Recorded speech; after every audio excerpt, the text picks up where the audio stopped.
Hello, anyone. I'm Scott Payne. They called me the Old Farmer.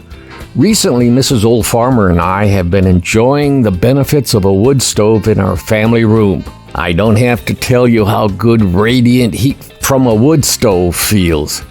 It sure helps with old achy bones. Wood stoves are safe if you follow a few safety rules. Probably the most ignored safety rule is having a fire extinguisher only a step or two away from the wood stove. I thought I would bring you along as I review my fire extinguishers for the old farmhouse. I know I have to get a fire extinguisher for the wood stove, so I walked around and inspected whether my extinguishers were still properly charged and if I needed to add any. My rule of thumb is to have a fire extinguisher within 5 steps of the point where it's most likely a fire will start. A good example is the kitchen stove. Let me say up front that you should review everything about fire extinguishers and smoke detectors with your local fire marshal. Growing up on a farm, there were a couple of times where I had to put out a fire in the cow barn where we milked the cows. Some of the hired hands smoked in the downstairs part of the barn where we milked the cows, never in the haymow. Instead of a smoke going out after being thrown into the manure trench, it flared up because of the fact that there was dry straw in the trench. A bucket of milk may be an expensive way to put out a fire. It sure is effective. When we lived at our previous house, I had fire extinguishers throughout. Early one evening, I heard a loud explosion. A neighbor's trash cans were on fire and flames were over 40 feet into the air, burning something like the tail end of a jet engine. I grabbed a 5-pounder, that's a fire extinguisher, and ran for the fire, yelling to Mrs. Old Farmer to call the fire department. I didn't know what was causing the fire. I know I could at least knock it down until the fire department could arrive. I actually put it out other than a few willowy wisps of smoke. The captain of the fire department was mad for having me call them out. I said I did not know what I was dealing with, and all I had was a 5-pounder. Luckily, a police officer came to my defense and said that the flames were over 40 feet high. And I don't know how he put it out with only a fire extinguisher. There was a red-faced captain standing in front of me. What happened was that a gang of thieves wanted to hit some condos about 4 blocks away and threw a Molotov cocktail into my neighbor's trash to distract the police from their raid. The fire was only burning for about a minute. The fuel used was gasoline. The gang was caught before they could get into the first condo because they lost their distraction. It is very important to learn how to deal with a fire. A 5-pound ABC fire extinguisher can put out most fires if caught at the beginning.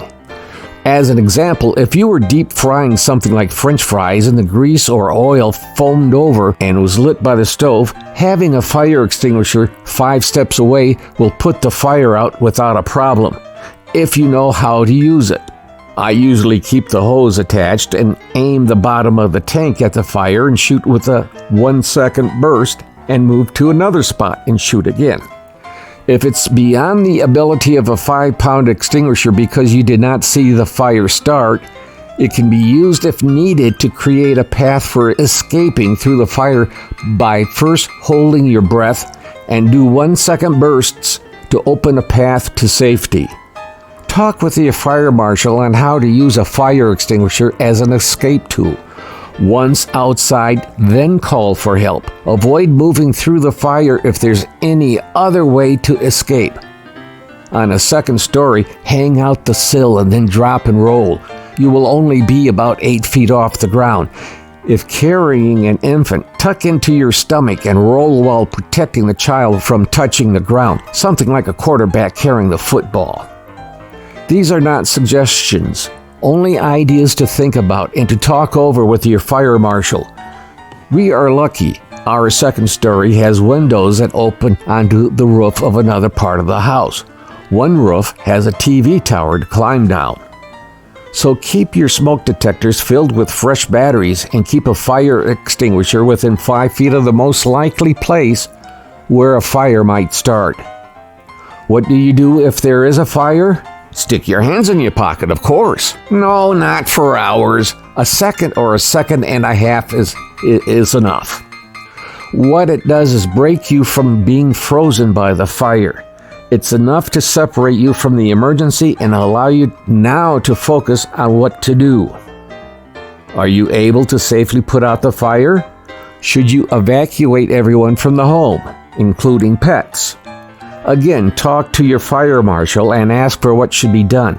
Putting your hands in your pocket for a second helps stop the panic that you will feel. If there's a doubt about putting out the fire, get out. It's up to you to decide what should and should not be done during a fire. I have given some ideas for you to think about. They may not be appropriate in your situation. You are responsible for your actions. It won't wash to say that the old farmer told me to do this. I did not do so.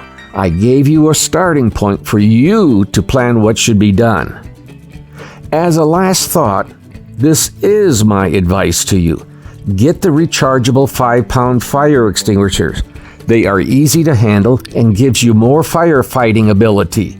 In February 2023, 5-pound fire extinguishers are between $50 and $60. Get one for the garage, get one for the kitchen, have one on each floor, including the basement. If you have a wood stove or a fireplace, get a fire extinguisher to be on hand in case of an emergency. If you can't buy them all at once, buy one every time that you can. One extinguisher is better than none.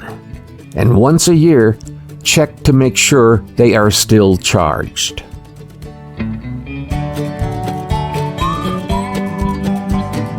Before we go, it's important to quickly mention for all who are visiting to subscribe, ring the bell, leave a comment, and share with friends and family.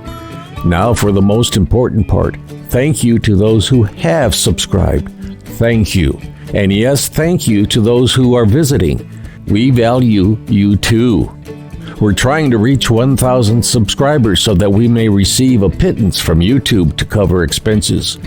We replaced one camera, tripod, and bought a water-cooled editor for video production, plus all the tools we review. So if you could help us reach that 1,000 subscription point, thank you.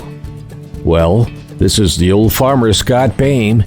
Be well, be safe, and be kind to someone. Don't forget to click like and click subscribe on the Old Farmer YouTube channel. And thanks again for watching. Bye.